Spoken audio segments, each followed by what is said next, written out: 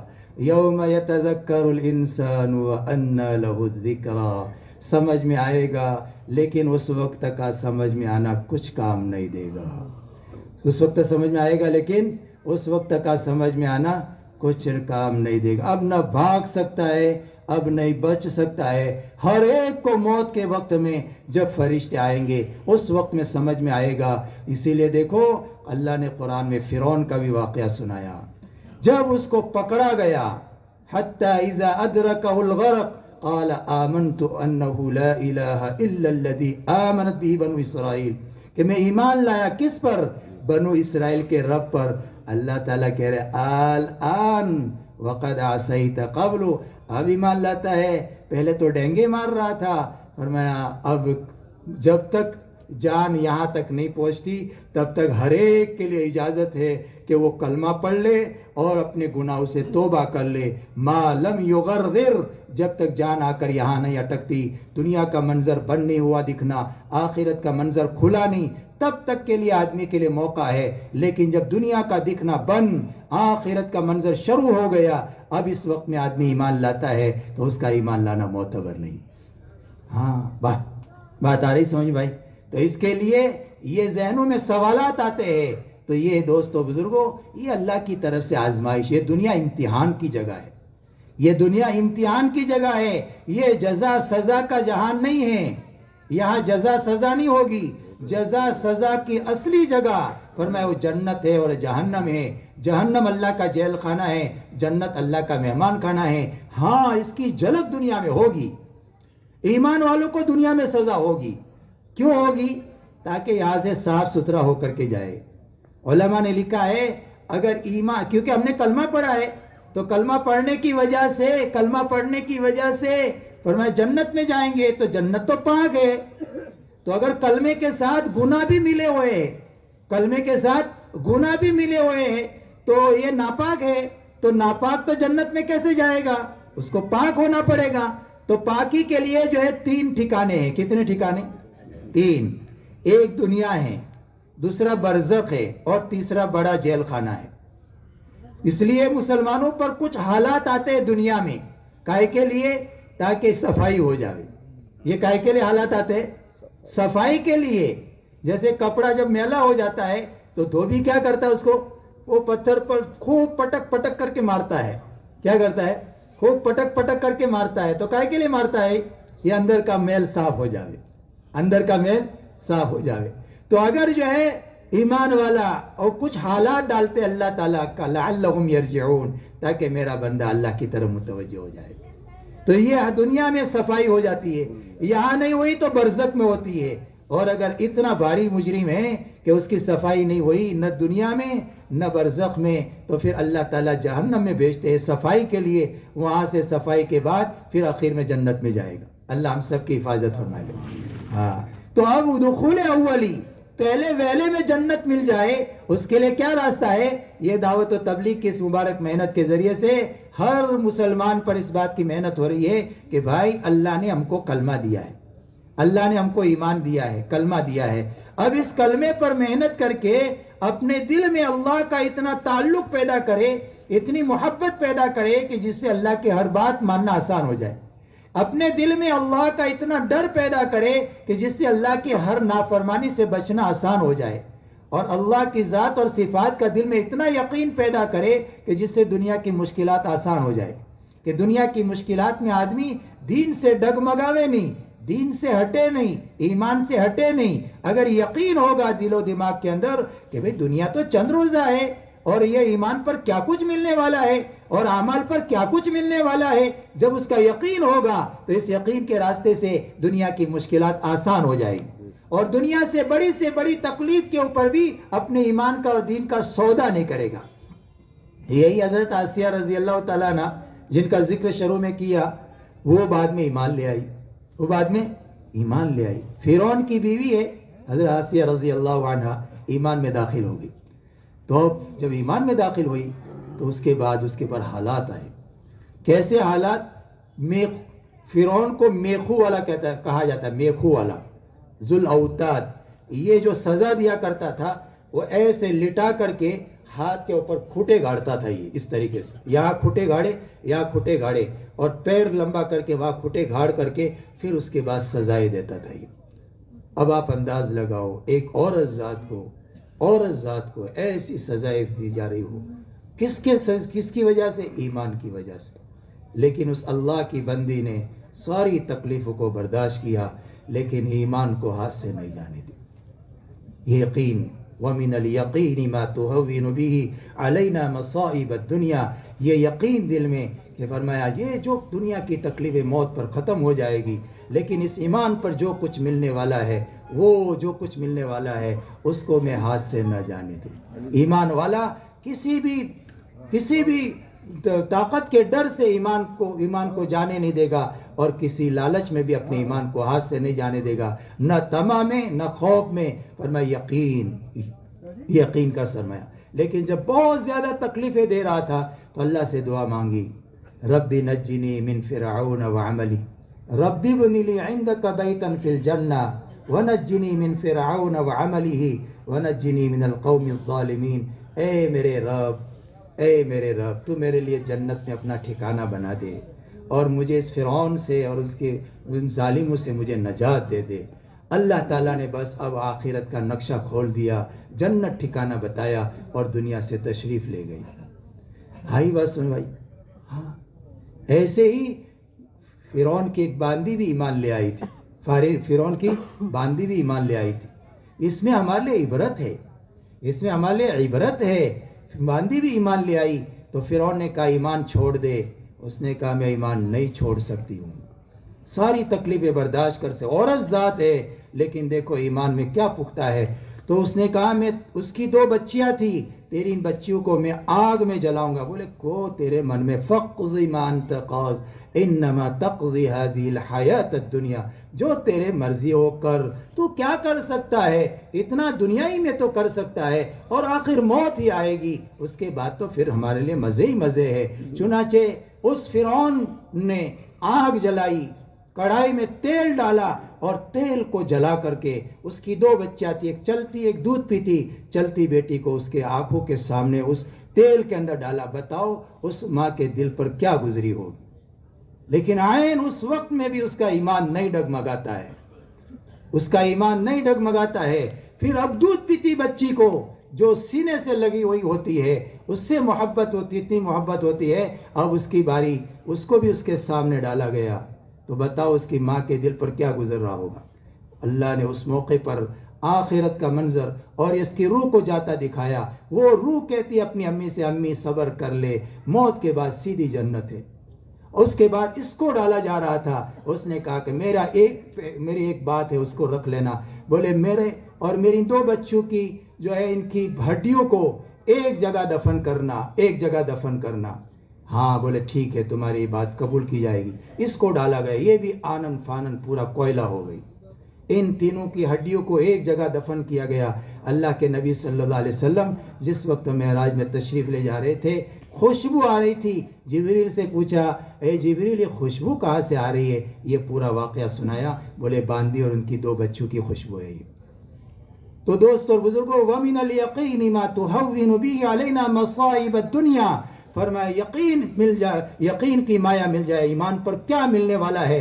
اللہ کی ذات اور صفات کا یقین, آخرت کا یقین, جس کے نتیجے میں دنیا کی مشکلات آسان ہو جائے. اس لیے اللہ کی محبت, اللہ کے نبی کی, اللہ کی عظمت اور ڈر, جس سے گناہوں سے بچنا آسان, یقین کہ جس کے نتیجے میں دنیا کی مشکلات آسان ہو جائے. اور میرے بھائیوں, جس کو عرب مل گیا اس کو سب کچھ مل گیا, جس کا رب اس کا سب, جس کا رب نہیں اس کا کچھ بھی نہیں. تو رب کیسے ملے گا؟ تو رب کے پانے کا ایڈریس کیا ہے؟ ہم ایڈریس دیتے ہیں کہ بھائی میں تم کو فلانا باغ میں ملوں گا, میں تم کو فلاں مسجد میں ملوں گا, میں تمہیں فلاں گھر میں ملوں گا. ہم ایڈریس دیتے ہیں نا کسی سے ملنا ہو تو اب اللہ نے اپنا ایڈریس دیا ہے. ہر آدمی چاہتا ہے کہ میں اللہ کو پالوں, مجھے اللہ مل جائے, مجھے اللہ سے ملاقات ہو. تو اللہ نے اپنا ایڈریس کیا دیا ہے؟ فرمایا ان ربی علی صراط مستقیم, میرا رب تو تمہیں سیدھے راستے پر ملے گا. رب کہاں ملے گا؟ رب نے اپنا ایڈریس کہاں بتایا ہے؟ ان ربی علی صراط مستقیم, میرا رب تو تمہیں صراط مستقیم پر ملے گا. اس لیے ہر نماز کی ہر رکعت میں مانگا جاتا ہے اللہ سے, اہدنا الصراط المستقیم, اے اللہ تو ہمیں سیدھے راستے پر چلا. تو سیدھا راستہ کون سا ہے بھائی؟ سیدھا راستہ کون سا ہے؟ محمد الرسول اللہ. محمد الرسول اللہ کی محمد سے وفا تو نے تو ہم تیرے ہیں, یہ جہاں چیز ہے کیا لوح و قلم تیرے. اللہ نے مجھے اور آپ کو کیسا نبی دیا ہے, کیسا نبی دیا ہے, کیسا عالی مقام نبی دیا ہے. اللہ تعالیٰ سب کو تو یوں کہتے ہیں کہ اے میرے بندو مجھے راضی کرو, لیکن اللہ تعالیٰ اپنے نبی جی سے یوں کہہ رہے ہیں, اے نبی جی مجھے تو آپ کو اتنا دینا ہے, اتنا دینا ہے, اتنا دینا ہے کہ آپ راضی ہو جاؤ. وَلَسَوْفَ يُعْطِيكَ رَبُّكَ فَتَرْضَى, اے نبی جی میں تو آپ کو اتنا دینے والا ہوں, اتنا دینے والا ہوں, اتنا دینے والا ہوں کہ آپ راضی ہو جاؤ. اتنا عالی مقام نبی اللہ نے مجھے اور آپ کو دیا, اور پھر ہم ہمارے نبی کے طریقے کو چھوڑ کر ہمیں دوسرے کا طریقہ پسند آنے لگے تو کتنی محرومی کی بات ہے. ہاں کتنی محرومی کی بات ہے اور کتنی خسارے کی بات ہے. اس کے لیے آج کا پورا بیٹھا مجمع یہ طے کرے ہم ہمارے نبی کی نقل اتاریں گے, ہاں اپنے نبی کی نقل اتاریں گے. اور نہ صرف یہ کہ ہم نقل اتاریں گے, ہم اپنے معاشرے میں اس کی محبت کے ساتھ, اکرام کے ساتھ, شفقت کے ساتھ, خیر خواہی کے جذبے سے اس کی کوشش کریں گے کہ ہر ایک کے اندر اللہ کے نبی کی نقل آ جائے. جو جتنا نبی کی نقل اتارے گا اتنا قیامت میں اللہ کے نبی کے قریب ہوگا, اللہ کے نبی کے قریب ہوگا. جنت میں قبے لگیں گے, جنت میں قبے. جنت کیا ہے؟ جنت کیا ہے؟ اللہ کا مہمان خانہ ہے, جہاں کی ایک اینٹ سونے کی, چاندی کی, زمرد کی, یاقوت کی, ملانے کے لیے گارا مشک کا، وہاں کی مٹی زعفران کی، کنکر موتیوں کے، جہاں دودھ کی، پانی کی، شہد کی، شراب کی اللہ نے نہریں چلا رکھی، اور زنجبیل، سلسبیل، کافور، تسنیم، اس کے اللہ نے چشمے چلا رکھے، پہننے کے لیے دبیس کا، ریشم کا اللہ نے لباس رکھا رکھا۔ ایسے ہی کھانے کے لیے جون سے میوے کا دل چاہے، بڑے بڑے محلات، ایک ہی موتی کا بنا ہوا محل کم سے کم درجے کے جنتی کو ملے گا، ایک موتی کا بنا ہوا، کتنا بڑا ہوگا وہ؟ فرمایا جس میں 70,000 کمرے۔ کتنے کمرے؟ ایک محل میں کتنے کمرے؟ 70,000 کمرے، ہر کمرے میں 70,000 دروازے، ایک کمرے میں کتنے دروازے؟ 70,000 دروازے، اور ہر دروازے سے 70,000 فرشتے اس جنتی کو سلامی دینے کے لیے آئیں گے۔ گھر جا کر کے حساب کر لینا کتنے فرشتے ہوئے۔ اتنا بڑا محل، اتنا بڑا اعزاز اور اکرام، یہ تو ایک جنت کا ایک محل ہے۔ جنت کتنی بڑی ہوگی؟ وہ کم سے کم درجے کے جنتی کو جو جنت ملے گی وہ اتنی بڑی ہے، اس دنیا سے 10 گنا بڑی، جس کے در، اور وہ کون ہے؟ جو سب سے اخیر میں جہنم سے پٹ پٹا کر آئے گا، اس کے لیے یہ جنت ہے۔ تو بتاؤ جو پہلے جنت میں داخل ہوئے، صالحین، صدیقین، شہداء، انبیاء، خاتم النبیین، ان کی جنتیں کتنی بڑی ہوگی، کتنی بڑی جنتیں ہوگی۔ اسی لیے تو اللہ قرآن میں ہم کو دعوت دے رہے ہیں، سارعوا الی مغفرۃ من ربکم وجنۃ عرضها السماوات والارض۔ دوڑ لگانے کی چیز تو اللہ کی مغفرت ہے، دوڑ لگانے کی چیز تو اللہ کی جنت ہے، جس کی وسعت 7 آسمان اور زمین۔ اس لیے میرے بھائیو، جنت، اس میں اللہ رب العزت جو اور بہت ساری نعمتیں عطا فرمائیں گے۔ جب تک جنت کا حور کا ذکر نہ کرو تو ہر کوئی سمجھتا ہے کہ جنت ادھوری بیان ہوئی۔ جب تک حور کا تذکرہ نہ ہو تو بولے جنت ادھوری بیان ہوئی۔ اللہ حور بھی عطا فرمائے، وَحُورٌ عِینٌ کَأَمْثَالِ اللُّؤْلُؤِ الْمَكْنُونِ۔ کیسی حور؟ کیسی حور؟ فرمایا اگر وہ ایک پوروا آسمان سے زمین کی طرف کر دے تو سورج کی روشنی مان پڑ جائے، مردے سے بات کر لے تو وہ زندہ ہو جائے، سمندر میں تھوک دے دے، حالانکہ اس کو تھوک آتا نہیں ہے، تھوک ڈال دے تو سمندر کا کھارا پانی میٹھا بن جائے۔ اس کے دل میں جو محبت ہوگی وہ نظر آئے گی، دنیا کی طرح نہیں کہ زبان سے تو آؤ آؤ، اندر سے جاؤ جاؤ۔ اس جنتی کی جو محبت اس کے دل میں ہوگی وہ بھی اس کو وہ نظر آئے گی، اس کے پنڈلی کا گودا نظر آئے گا، گودا نظر آئے گا۔ فرمایا وہ جو چلے گی اس کے ایک چال میں لاکھوں نخرے ہوں گے، لاکھوں نخرے، لاکھوں نخرے، اور خوبصورت ہے نا کہ جی بھرے گا ہی نہیں۔ جنت کی نعمتوں کی خاصیت ہے تلذ الاعین، دنیا کی طرح نہیں، دنیا کی چیزوں کا حسن اور جمال ایک حد تک پہنچ کر ختم ہو جاتا ہے، پھر اس کا جی بھر جاتا ہے۔ جنت میں ایسا نہیں ہوگا، اس کا جی بھرے گا ہی نہیں۔ کیوں؟ اس لیے کہ جو چیز دیکھے گا اس کا حسن بڑھتا ہی جائے گا، بڑھتا ہی جائے گا، بڑھتا ہی جائے گا، بڑھتا ہی جائے گا، اس کا جی بھرے گا ہی نہیں۔ جنت میں ایک حور ہے جس کے دائیں اور بائیں 70,000 خادم ہے، وہ کیسی ہوگی؟ کیا ہے؟ 70,000 اس کے خادم ہیں، تو وہ کیسی ہوگی؟ وہ کیا آواز لگاتی ہے معلوم ہے؟ کریں گے وہ کام؟ کریں گے؟ وہ کیا آواز لگاتی ہے؟ وہ یوں کہتی ہے کہ میں اس کے انتظار میں ہوں، اس کے اشتیاق میں ہوں جو دنیا میں بھلائیاں پھیلاتے ہیں اور برائیاں مٹانے کا کام کرتے ہیں۔ وہ کس کے لیے ہے؟ این الآمرون بالمعروف والناہون عن المنکر۔ فرمایا کہاں ہے وہ جو برائیوں کو دنیا سے مٹانے کی محنت کرتے ہیں اور بھلائیوں کے پھیلانے کی محنت کرتے ہیں؟ فرمایا میں تو ان کی منتظر ہوں اور ان کی مشتاق ہوں۔ اور کتنی دی جائے گی؟ کم سے کم تو 70-72، کم سے کم تو 70-72، زیادہ کتنی؟ وہ درجات کے اعتبار سے اوپر تک جائے گی، وہ اللہ ہی کو معلوم کتنی ملے گی، وہ کتنی ملے گی وہ اللہ ہی کو معلوم۔ تو بہرحال میرے بھائی اور دوستو بزرگوں، جنت میں اللہ دیدار تو قبے لگیں گے۔ میں اس پر کہہ رہا تھا ہمارے نبی کی جو نقل اتارے گا وہ نبی کے قریب ہوگا، تو نبی کا جب وہاں جنت میں قبے لگیں گے کہ جن قبوں پر دنیا میں جتنے نبی تشریف لائے وہ نبی تشریف فرما رہیں گے ہوں گے، اور ان کے قریب وہ ہوں گے جو دنیا میں جس کی نبی کی نقل اتاری ہوگی، فرمایا وہ ان قبے کے قریب ہوں گے۔ تو کیا ہم یہ نہیں چاہتے کہ جنت میں اپنے نبی کے قریب ہو؟ بھائی کون کون چاہتا ہے؟ سب چاہتے ہیں۔ تو اس کے لیے کیا راستہ ہے؟ اس کے لیے کیا راستہ ہے؟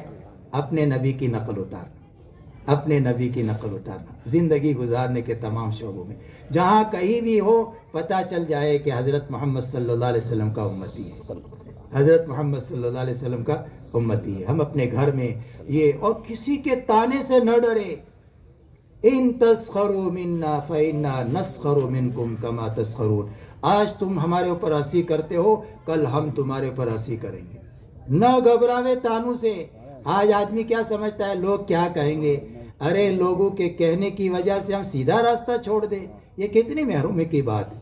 ان تسخروا منا فإنا نسخر منکم کما تسخرون، آج تم ہمارا ٹھٹا ہنسی مذاق اڑاتے ہو، کل ہم تمہارا ہنسی مذاق اڑائیں گے۔ اس کے لیے میرے بھائیوں، یہ اللہ کے نبی صلی اللہ علیہ وسلم کی نقل، اتنی بڑی اللہ اور یہ جنت، یہ آخرت، یہ ہماری بن جائے، اس کے لیے اللہ کے نبی کی نقل ہوتا ہے۔ زندگی گزارنے کے تمام شعبوں میں، تمام شعبوں میں اللہ کے نبی نے ہم کو بتایا تمہاری عبادتیں کیسی ہو، تمہاری گھریلو زندگی کیسی ہو، تمہارا کاروبار کیسا ہو، تمہارا اپنوں کے ساتھ پرایوں کے ساتھ سلوک کیسا ہو۔ اللہ کے نبی نے ایک ایک چیز کر کے بتائی، ایک ایک چیز کی رہبری فرمائی۔ کوئی چیز ایسی نہیں چھوڑی جس میں امت کا نفع تھا آپ نے نہ بتایا ہو، کوئی چیز ایسی نہیں چھوڑی جس میں امت کا نقصان تھا آپ نے نہ بتائی ہو، آپ نے رہبری نہ کی ہو، زندگی گزارنے کے تمام شعبوں میں۔ اس لیے تو ایک مرتبہ ایک یہودی ایک صحابی سے کہنے لگا، بولے تمہارے نبی تو کیسے نبی ہے جو تمہیں استنجے کا طریقہ بھی بتاتے، پیشاب پخانہ کرنے کا طریقہ بھی بتاتے ہیں؟ بولے ہاں، ہمارے نبی تو وہ ہے کہ جس نبی نے ہم کو اس موقع پر بھی ہمیں تمہارا محتاج نہیں چھوڑا۔ زندگی گزارنے کے تمام شعبوں میں فرمایا ہم کسی کے محتاج نہیں ہیں، ہم کسی سے رہبری لینے کے محتاج نہیں ہیں۔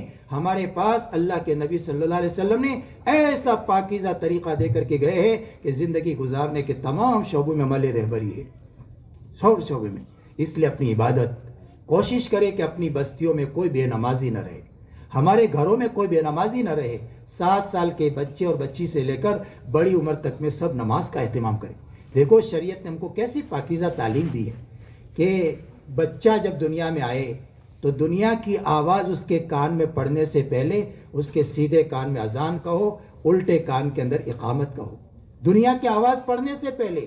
بعض مرتبہ ہم لوگ اس میں غفلت کرتے ہیں، بچہ پیدا ہو گیا تو انتظار کرتے کوئی مولوی صاحب آوے اور اذان کہے، اقامت کہے، یا اس کے ابو آوے اذان اقامت کہے۔ حالانکہ اس موقع پر اگر کوئی آدمی نبی ہو تو عورتیں اس کے کان میں اذان اور اقامت کہہ لے۔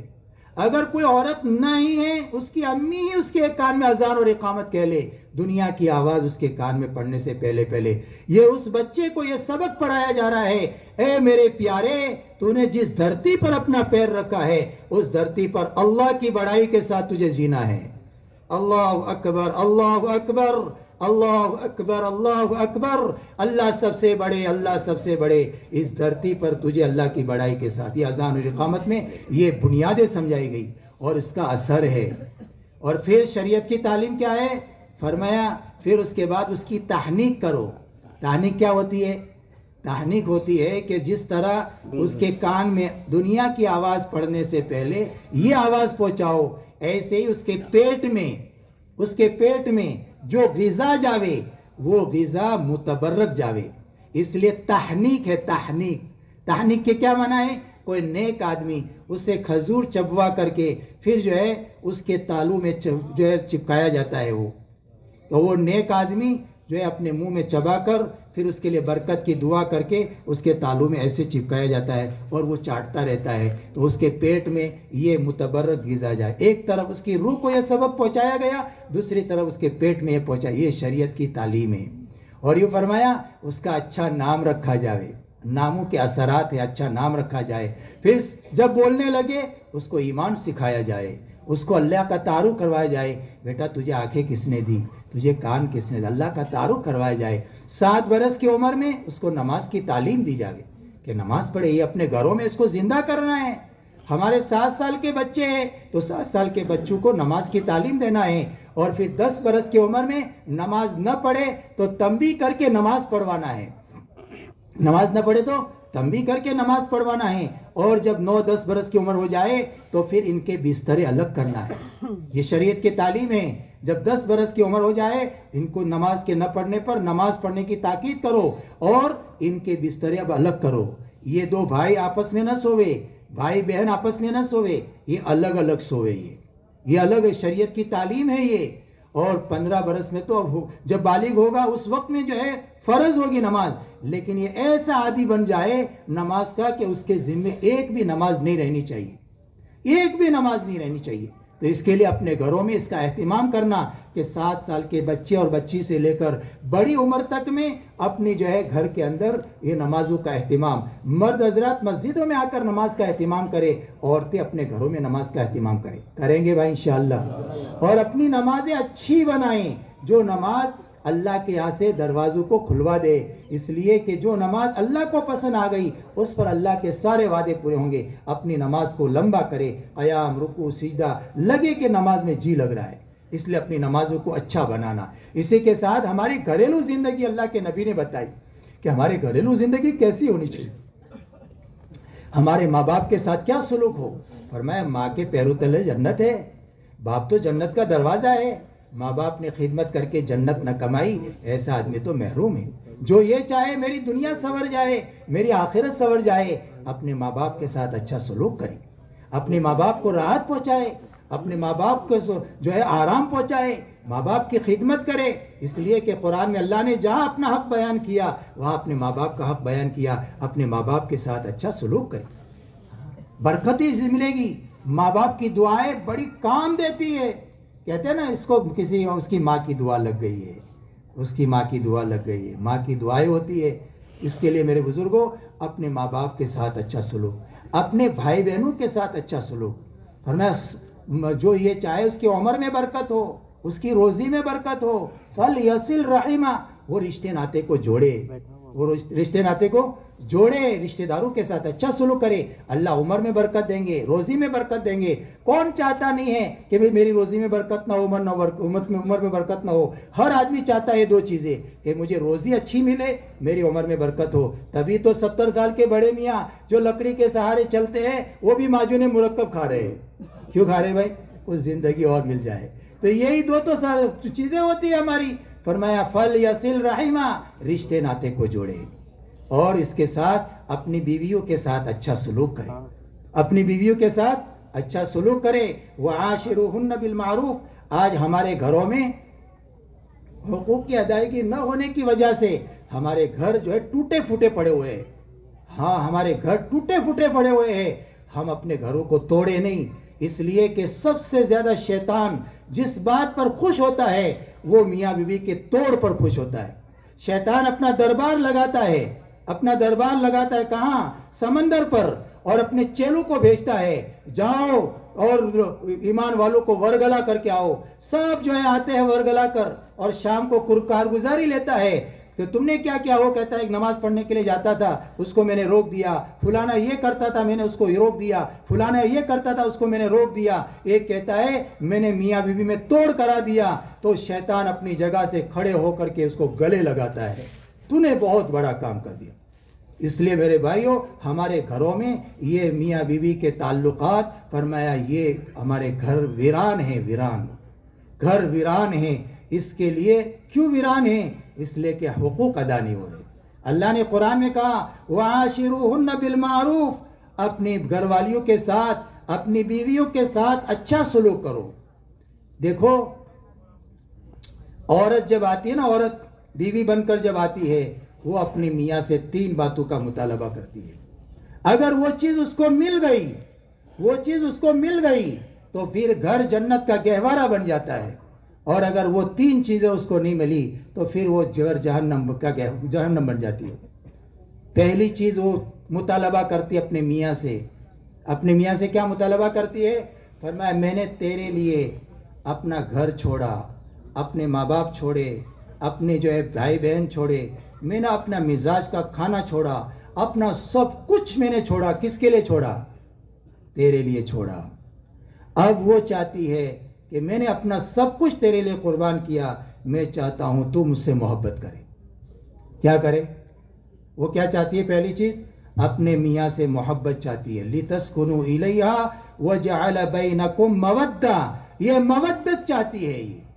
یہ پہلا مطالبہ ہوتا ہے. میں بہت مختصر کر کے عرض کرتا ہوں کیونکہ اور ایک دو تین باتیں عرض کر کے جو ہے نا پھر بات ختم کرنا ہے. دوسری بات چاہتی ہے مدافعت. دوسری بات کیا چاہتی ہے؟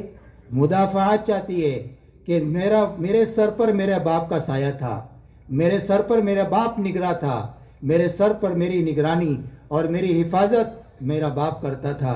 آج میرے باپ نے تمہارے حوالے کیا ہے, آج میرے باپ نے تمہارے حوالے کیا ہے, اس لیے تمہاری طرف سے میری مدافعت ہوگی. کیا ہوگی؟ مدافعت, نگرانی, حفاظت. یہ دوسرا چاہتی ہے. تیسرا کیا چاہتی ہے؟ فرمایا ہر ایک کے اندر مرد ہو عورت ہو, اللہ تعالیٰ نے ان کے اندر جنسی ضرورت رکھی ہے, فطری ضرورت رکھی ہے. وہ چاہتی ہے اپنے میاں سے اس کی ضرورت پوری ہو, اپنے میاں سے اس کی ضرورت پوری ہو. یہ اصولی طور بہت سارے ہیں لیکن میں اصولی طور پر عرض کرتا ہوں, یہ اپنی فطری ضرورت ہے, وہ ضرورت اس سے پوری ہو. فرمایا یہ تین چیزیں اگر عورت کو مل جاتی ہے وہ گھر جنت کا گہوارہ بن جاتا ہے, اور اگر یہ حق ادا نہ ہوا تو پھر وہ گھر جہنم کا گڑھا بن جاتا ہے. آج ہمارے نوجوان اپنے کہاں اپنے اوقات گزار رہے ہیں, رات سڑکوں پر ادھر ادھر. جوان کیا بڑی عمر کے یہ وہ سب اپنے گھر میں اپنا وقت نہیں دیتے, اپنی بیوی کا حق ادا نہیں کرتے. تو بتاؤ جب بیوی کا حق ادا نہیں کیا جائے گا تو وہ گھر کیسے جنت کا گہوارہ بنے گا؟ اس لیے اپنی بیویوں کے ساتھ قرآن نے سفارش کی ہے کہ وعاشروہن بالمعروف, اپنے بیویوں کے ساتھ اچھا سلوک کرو. یہ اپنی بیویوں کے ساتھ اچھا سلوک, ایسے ماں باپ کے ساتھ اچھا سلوک. ایسے ہی اپنے گھر میں بہو آئی ہے تو بہو ہے تو اس کو اپنے ماں باپ تعلیم دے کہ اپنے ساس کے ساتھ, اپنے خسر کے ساتھ, اپنی ان کی نردوں کے ساتھ, ان کے ساتھ اس کو کیسے رہنا. یہ بھی ماں باپ کی ذمہ داری ہے کہ ماں باپ اپنی بچی کو جب رخصت کرے, اپنے گھر پر آئے تو اس کو اچھے اخلاق سکھائے, اچھے آداب سکھائے, اچھی تعلیم سکھائے, جس سے گھر آباد ہوتے ہیں. یہ اس وقت میں دوستو اس کی بڑی ضرورت ہے, ورنہ اس وقت میں ہمارے گھر ٹوٹے پھوٹے پڑے ہوئے ہیں, اور یہ ٹوٹے پھوٹے کیوں پڑے ہیں؟ فرمایا حقوق کی ادائیگی نہ ہونے کی وجہ سے. اس لیے آج سے طے کریں کہ ہم اپنے گھر میں نظر رکھیں, اپنے گھر کے اندر نگرانی رکھیں کہ ہمارے گھر میں کسی کے اوپر ظلم نہ ہو. دیکھو دو گناہ ایسے ہیں, دو گناہ کہ جس کا وبال آخرت میں بھگتنے کے علاوہ آدمی کو دنیا میں بھگتنا پڑتا ہے. ایک فرمایا قطع رحمی, دوسرا ظلم. ایک قطع رحمی, دوسرا ظلم. فرمایا قطع رحمی ہوگی اس کا وبال آدمی کو دنیا میں بھگتنا پڑتا ہے. دوسرا ظلم. آج ہم ظلم کس کو سمجھتے ہیں؟ کسی کو لافا مار دیا, کسی کو ڈھیلا مار دیا. حالانکہ گھر میں ظلم ہو رہا ہے اس کو نظر نہیں آ رہا. گھر میں بے انصافی ہو رہی ہے, میں اپنی بیوی کے ساتھ ناانصافی کر رہا ہوں, میں اپنی بیوی کے ساتھ ظلم کر رہا ہوں, یہ اس کو نظر نہیں آتا. تو کیا یہ ظلم نہیں ہے؟ اس کے لیے ہم جب نکاح ہوتا ہے اس نکاح کے موقع پر جو آیتیں پڑھی جاتی ہے وہ تقوی سے متعلق پڑھی جاتی ہے کہ ہر جو 3 آیتیں پڑھی جاتی ہے ان تینوں میں یہ پڑھا جاتا ہے اللہ سے ڈر. یہ زندگی اللہ سے ڈر کر گزارنا, یہ زندگی اللہ سے ڈر کر گزارنا, یہ زندگی اللہ سے ڈر کر گزارنا. کہیں اللہ کا حق یہ مت سمجھنا کہ تو اس کے ساتھ جو سلوک کر رہا ہے کوئی نہیں دیکھ رہا ہے. اللہ کہتے میں دیکھ رہا ہوں, اور کل قیامت کے میدان میں سارا حساب چکتے ہو جائے گا. ہاں, اس کے لیے میرے بھائیو حق کا ادا کرنا, ظلم نہ انصافی نہ ہو. ایک آدمی نے اپنی بیوی کو طلاق دی, اپنی بیوی کو طلاق دی. ارے تو کیوں طلاق دے رہا ہے؟ بولے تو پسند نہیں آ رہی ہے, تو پسند نہیں آ رہی ہے. تو اس نے کہا بغیر پسند آئے اتنے بچے ہوئے, 7-8 بچے ہیں, اور 7-8 بچوں پر طلاق دے رہا ہے. تو اسے کہا بغیر پسند آئے بچے ہو رہے ہیں اور یہ بچے ہوئے ہیں. چنانچہ اس نے طلاق دے دی. اب جب کسی کو اس طرح طلاق دے گا تو کیا اس کے دل کی آہیں نہیں نکلے گی؟ طلاق کے بھی طریقے بتائے ہیں, سورہ گھر میں رہنے سہنے کے طریقے بتائے ہیں, یہ سیکھنے کی ضرورت ہے. چنانچہ اس نے طلاق دی, اس کے دل سے آہ نکلی.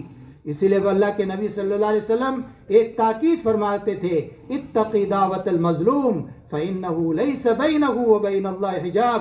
دیکھو مظلوم کی بد دعا سے بچنا, مظلوم کی بد دعا سے بچنا، مظلوم کی آہ سے بچنا، اس لیے کہ مظلوم کے دل سے جو آہ نکلتی ہے آسمانوں پر جا کر کے کھٹکھٹاتی ہے، اس لیے اب اس کے دل سے آہ نکلی جس کے نتیجے میں اس کو فالج لگا اور سسک سسک کر کے دنیا سے گیا۔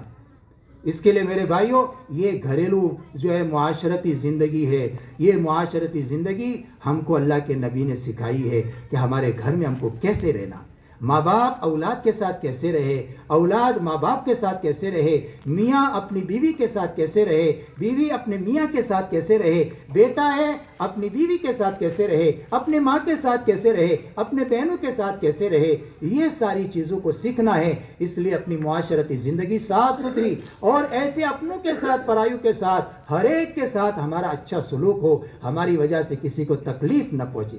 مسلمان اور تکلیف پہنچائے ہو ہی نہیں سکتا۔ مسلمان کی تعریف ہی یہ ہے، المسلم من سلم المسلمون من لسانہ و یدہ۔ مسلمان کون ہے؟ فرمایا جس کے زبان سے، جس کے ہاتھ سے کسی کو تکلیف نہ پہنچے۔ مسلمان تکلیف پہنچانے کے لیے نہیں آیا، مسلمان تو راحت پہنچانے کے لیے آیا۔ ہمارے کسی بول سے کسی کو تکلیف نہ پہنچے اور ہمارے اپنے کسی عمل سے کسی کو تکلیف نہ پہنچے، ہم سب کو راحت پہنچانے والے ہو۔ خیر الناس من ينفع الناس، لوگوں میں بہترین کون ہے؟ جو دوسروں کو نفع پہنچائے۔ ارے اللہ کے نبی نے تو ایسی پاکیزہ تعلیم دی ہے کہ انسان تو انسان ہے، جانوروں تک کے ساتھ اچھا سلوک کرنے کی تعلیم دی۔ عبداللہ ابن جعفر رضی اللہ تعالیٰ عنہ جنگل سے سفر کر رہے ہیں، راستے میں ایک باغ ہے، اس باغ میں تشریف لے گئے، وہاں دیکھا ایک غلام ہے، اور اتنے میں ایک کتا آیا، اس کے پاس ٹفین تھا، اس میں 3 روٹیاں تھی، وہ اس غلام نے ایک ایک کر کے 3 روٹیاں اس کو کھلا دی، 3 روٹیاں اس کو کھلا دی۔ تو حضرت عبداللہ بن جعفر دیکھ رہے تھے، اس سے کہا غلام کہ یہ تو نے 3 روٹی کا اِثار کر دیا، 3 روٹی کھلا دی، تو تیرے گھر سے کتنی آتی؟ بولے 3 آتی ہے، تو نے 3 کھلا دی تو تو کیا کھائے گا؟ بولے حضرت یہ کتا یہاں رہتا نہیں ہے، یہ کتا کہیں دور سے آیا ہے، تو میرے دل نے گوارا نہیں کیا کہ کتا یہاں سے بھوکا چلا جائے، اس لیے میں نے 3 روٹیاں اس کو کھلا دی۔ بولے تو کیا کھائے گا؟ بولے کل کھایا تھا، زندگی سلامت رہی تو آئندہ کل کھا لیں گے، اگر آج نہیں کھایا تو کون سی بڑی بات ہے، آج نہیں کھا لیا تو کون سی بڑی بات ہے۔ یہ میرے دوست اور بزرگوں، خیر الناس من ينفع الناس، لوگوں میں بہترین وہ ہے جو اللہ کے بندوں کو نفع پہنچائے۔ الخلق عیال اللہ فاحب الخلق من احسن الى عیالی، بہترین لوگ وہ ہے، اللہ کا محبوب کون ہے؟ جو اللہ کے بندوں کے ساتھ اچھا سلوک کرے، اللہ کے بندوں کے ساتھ اچھا سلوک کرے۔ اللہ نے قرآن میں واقعات بیان کیے، اللہ کو اپنے بندوں کا بھلا چاہنا یہ سب سے زیادہ اچھا لگتا ہے۔ جو بندے اللہ کا بھلا چاہے، اللہ کے بندوں کا بھلا چاہے، تو اللہ کو وہ بندے بڑے پیارے لگتے ہیں۔ اور بندے تو بندے ہیں، مخلوق بھی، اگر کوئی جانور بھی اگر کسی کا بھلا چاہتا ہے، اللہ نے اس کو بھی قرآن میں جگہ دی۔ چونٹی نے حضرت سلیمان علیہ السلام کے زمانے میں اپنی قوم کا بھلا چاہا، سلیمان علیہ السلام کا لشکر آ رہا ہے، یہ چونٹی نے دیکھا کہ سلیمان علیہ السلام کا لشکر آ رہا ہے، یہ بے خبری میں ہماری قوم کو کہیں کچل نہ ڈالے، یہ آواز لگا، یا ایھا النمل ادخلوا مساکنکم لا یحطمنکم سلیمان وجنودہ وہم لا یشعرون، اے چونٹیوں جلدی سے بلوں میں چلی جاؤ، سلیمان علیہ السلام ان کا لشکر آ رہا ہے، کہیں بے خبری میں تمہیں رون نہ ڈالے۔ تو یہ ادا اللہ کو اتنی پسند آئی کہ اللہ تعالیٰ نے اس کو قرآن میں جگہ دے دی اور ایک پوری سورت اتاری، سورہ نمل۔ قرآن میں ہدہد کا ذکر ہے، ہدہد ایک پرندہ، جس پرندے نے سبا ملکہ سبا اس کی خبر لا کر کے وہ ذریعہ بنا اس قوم کی ہدایت کا، اللہ نے اس کو قرآن میں جگہ دی۔ ایسے ہی اللہ نے قرآن میں اور بہت سارے واقعات بیان کیے ہیں۔ اس لیے اللہ کے بندوں کا بھلا چاہنا، یہ دعوت و تبلیغ کا کام کیا ہے بھائی؟ یہ دعوت و تبلیغ کا کام اس کا ہے کہ میں اپنی ذات کا بھلا چاہتے ہوئے، اپنی ذات کا بھلا کرتے ہوئے، اپنی ذات کو دینداری والا بناتے ہوئے، میں اپنی بیوی بچوں کا بھلا چاہنے والا بنوں، میں اپنے رشتہ داروں کا بھلا چاہنے والا بنوں، میں اپنے محلے کے لوگوں کا بھلا چاہنے والا بنوں۔ دنیا میں کتنے انسان ہیں، کتنے ایمان والے ہیں جو بغیر کلمہ نماز کے جی رہے ہیں، میں ان کا بھلا چاہنے والا بنوں، یہ کلمہ سیکھ لے، یہ نماز سیکھ لے، یہ دین سیکھ لے، ان کا بھلا چاہنے والا بنوں۔ دنیا میں کتنے انسان ہیں جو بغیر ایمان کے جی رہے ہیں۔ یہ اگر دنیا سے ایمان کے بغیر گئے ان کا آخرت میں کیا بنے گا. کیا درد تھا, کیا غم تھا اللہ کے نبی صلی اللہ علیہ وسلم کے سینے میں کہ اتنے بے چین رہتے تھے, اتنے بے قرار رہتے تھے, اتنا غم اور اتنا صدمہ رہتا تھا کہ قرآن میں اللہ کو تسلی دینی پڑ رہی ہے, لعلک باخع نفسک الا یکونوا مؤمنین. اے نبی جی اگر یہ لوگ ایمان نہ لائے تو کیا اپنی پھول جیسی جان کو ہلاک کر دیں گے. فلا تذهب نفسك عليهم حسرات, اتنا افسوس نہ کرو, اتنا غم نہ کرو. یہ اللہ تسلی دے رہے کس کو؟ اللہ تعالیٰ اپنے نبی جی سے. کیوں؟ اس لیے کہ اللہ کے نبی نے جنت دیکھی, جنت کی نعمتیں دیکھی, جہنم دیکھ کر کے آئے, جہنم کا عذاب دیکھ کر کے آئے. آپ کے سینے میں ایک درد تھا کہ دنیا میں بسنے والے انسان اللہ کے عذاب سے بچ جائے. جہنم جو اللہ کا جیل خانہ ہے, جہاں ایک ہی وقت میں آگ ستا رہی ہوگی, بھوک ستا رہی ہوگی, فرشتوں کے ڈنڈے پڑ رہے ہوں گے, اور جہنمیوں کا بدن کتنا بڑا ہوگا, اس کی ایک ڈاڑھ احد پہاڑ کے برابر ہوگی. اب انداز لگاؤ, یہ موت موت پکاریں گے, وہاں موت بھی نہیں آئے گی بلکہ ہمیشہ ہمیشہ کے لیے جہنم کا عذاب ہوگا. یہ اللہ کے نبی کے سینے میں درد تھا, یہ غم تھا. اس لیے دوستو دعوت و تبلیغ کا کام کیا ہے؟ فرمایا ہر انسان کا بھلا چاہنا, ہر انسان کا بھلا چاہنا. آج تو چونکہ دوستو بزرگوں ہم نے اس کام کو جیسا کرنا چاہیے ویسا نہیں کیا, جس کے نتیجے میں ہمارے سینے میں نبی والا درد, نبی والی بے قراری اور نبی والا غم یہ ہمارے سینے میں اتنا نہیں ہے جو چاہیے. آج ہمارے محلوں میں دیکھ لے, اپنی بستیوں میں دیکھ لے, کتنے لوگ کلمہ کے بغیر اور جو ایمان والے ہیں نماز کے بغیر زندگی گزار رہے ہیں. کیا ہم فضائل نماز میں نہیں پڑھتے کہ جو نماز چھوڑ کر کے زندگی گزار رہا ہے یہ اپنے اوپر آگ بھڑکا رہے. اگر اسی جگہ پر ایک کتا آگ میں جل رہا ہو, ہم میں سے کوئی گوارا نہیں کرے گا کہ اس کو یوں ہی چھوڑ دے. ہر کوئی اپنے بس بھر کی محنت کرے گا, کوئی اس کے اوپر پانی ڈالے گا, کوئی اس کے اوپر مٹی ڈالے گا, کوئی لکڑی سے ہٹائے گا. ایک کتے کو آگ میں جلنا کوئی گوارا نہیں کرتا. دوستو آج ہمارے گھر آگ بنے ہوئے ہیں, ہمارے محلے آگ بنے ہوئے ہیں. کس بات کے نتیجے میں؟ اللہ کے حکم توڑ کر, نبی کے طریقوں کو چھوڑ کر. یہ دعوت و تبلیغ کا کام کیا ہے؟ فرمایا ہر ایک کا بھلا چاہنا ہے, کہ ہر ایک کے اندر اللہ کا دین آ جائے, اللہ کے نبی صلی اللہ علیہ وسلم کے طریقے آ جائے. اس کے لیے اس بات کی محنت ہے, اس بات کی کوشش ہے. یہ دوستو بزرگوں ہمارا وظیفہ حیات ہے, یہ ہماری ذمہ داری ہے. ہم نے کلمہ پڑھا ہے لا الہ الا اللہ محمد الرسول اللہ. اس کلمے کے نتیجے میں ہمارے اوپر یہ ذمہ داری ہے. اللہ نے جان اور مال اسی لیے دیا ہے. ہماری جان اور مال لگانے کی جگہ کہاں ہے؟ اللہ کے کلمے کی سربلندی میں. صحابہ کرام نے اپنی جان اور مال کو اللہ کے راستے میں کھپایا, اللہ کے کلمے کی سربلندی میں. ان کے کاروبار ان کے لیے رکاوٹ نہیں بنے, ان کی بیویاں ان کے لیے رکاوٹ نہیں بنی, ان کی ملازمتیں ان کے لیے رکاوٹ نہیں بنی, ان کی کھیتیاں ان کے لیے رکاوٹ نہیں بنی. یہ سب کاروبار میں رہتے تھے, اپنے بال بچوں میں رہتے تھے, لیکن اللہ کے دین کے تقاضوں پر یہ ان کی چیزیں ان کے لیے مانے اور رکاوٹ نہیں بنی. اور انہوں نے اللہ کے راستے میں چل پھر کر کے اللہ کے کلمے کو بلند کیا, اور ایسے ایسے علاقوں میں جا کر کے انہوں نے کام کیا جہاں ہم سوچنے پر ہمارے سوچ سے باہر کی چیز ہے. ایسی ایسی جگہوں پر جا کر کے انہوں نے اللہ کے کلمے کو پہنچایا ہے, اللہ کے دین کو پہنچایا ہے. اور دوستو بزرگوں اصل دنیا میں کام کی جگہ ہے,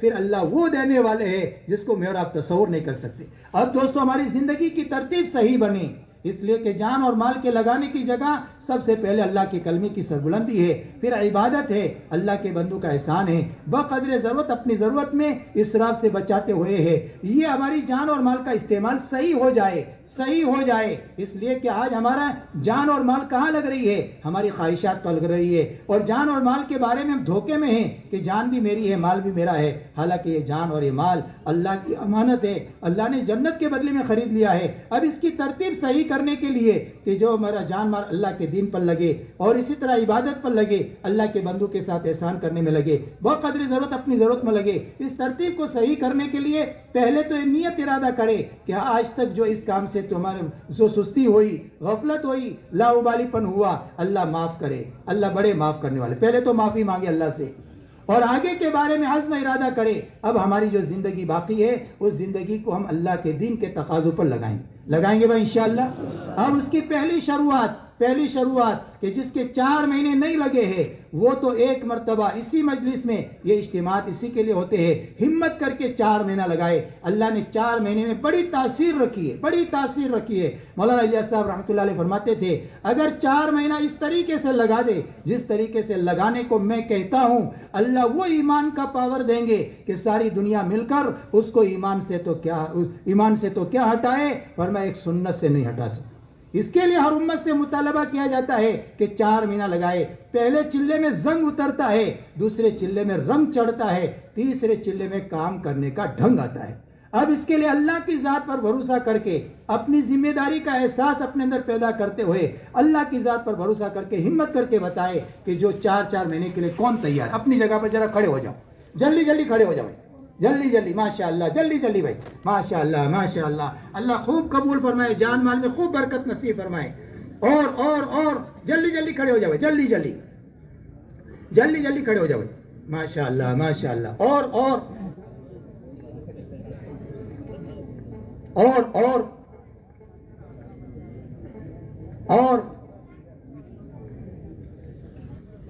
اور بھائی اور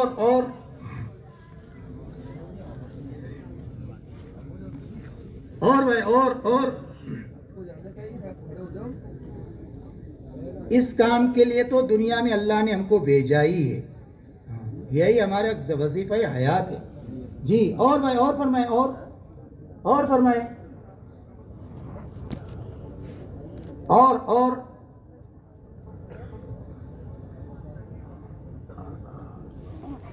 جس کے دل میں بات آ رہی ہے اس کا اظہار کرے. دانا زمین میں ہے، اس کی کوپل نکل گئی باہر تو تناور درخت بنے گا، اندر ہی اندر رہا تو سڑ جائے گا. تو اللہ دل میں بات ڈال رہے اس کا اظہار کرے، انشاءاللہ بڑا نفع ہوگا. ہاں اظہار کرے، یہ اللہ کا مہمان ہے، دل میں داعیہ کا پیدا ہونا. جی اور فرمائے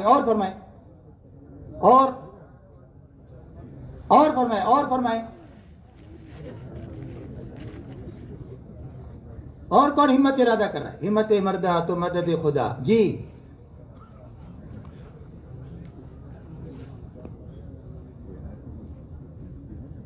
لے لینا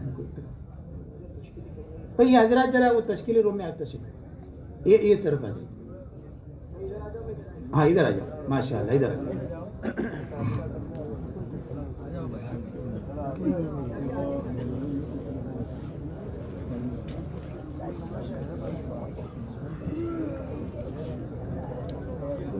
اچھا بھائی دیکھو، آج کا پورا دن ہے، کل کا پورا دن ہے. ہاں ہو سکتا ہے توا گرم نہ ہوا ہو، لیکن اللہ کر دیں گے انشاءاللہ. ہر ایمان والے کے دل کو اللہ تعالیٰ نے ایسا ہی بنایا، ہر ایک کے دل میں داعیہ ہے. تو ہو جائے گا انشاءاللہ. اپنے دل کے دروازوں کو کھلا رکھے انشاءاللہ. ٹھیک ہے بھائی انشاءاللہ. اور اللہ سے مانگتے رہے. اب جو ہمارا انفرادی وقت ہے اس انفرادی وقت کو بھی ضائع نہ کریں. ہمارے انفرادی دیکھو، ہماری 10 بجے تعلیم ہوگی. ہاں ایک بھائی حضرات ذرا رک جائے تھوڑی دیر کے لیے، اعلانات سن لیں پھر اس کے بعد